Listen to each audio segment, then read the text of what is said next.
Well, hello and welcome to Interactive Learning with Miss Stephanie. I am Miss Stephanie and I love to make learning as interactive as possible, and matchup games are one of my favorite ways to do that.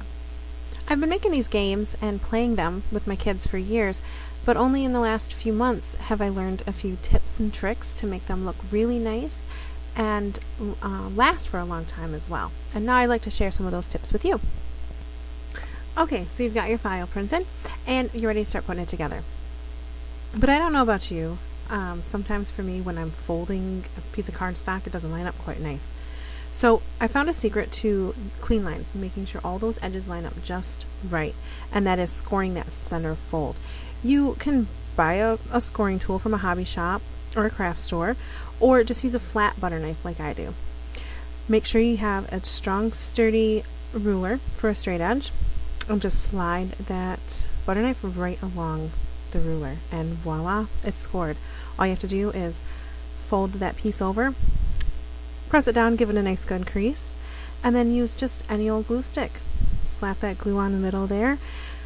One thing though you have to make sure, because you're going to be laminating these, is make sure that you get the glue to cover all of the area.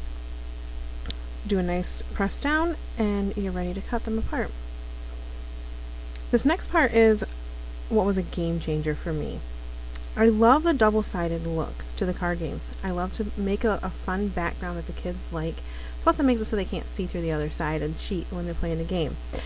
So I would make these double-sided cards, glue them together, and then stick them in my laminating pouch, and they'd slide all over, and sometimes they'd overlap, and it wasted a lot of time and paper for me.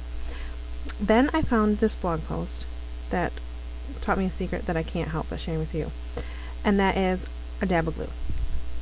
Touch the glue stick to the front of your card, stick it in the laminating pouch. It stays put as it's going through the machine. We all love this part, cutting apart the lamination. It's just too much fun to let those scissors slide right through there. But I bet none of you can do it as fast as this video is going. Once they're all cut apart, my kids made sure that I added this last part. Whenever you cut apart the laminated cards, there's always those pokey, sharp edges, and the kids always complain because they poke them. And so I take just a few more minutes of my time and round out the edges. My kids love it because they can never use these as weapons on each other. So there you have it, all my tips and tricks to making double-sided playing cards to make your learning more fun and interactive.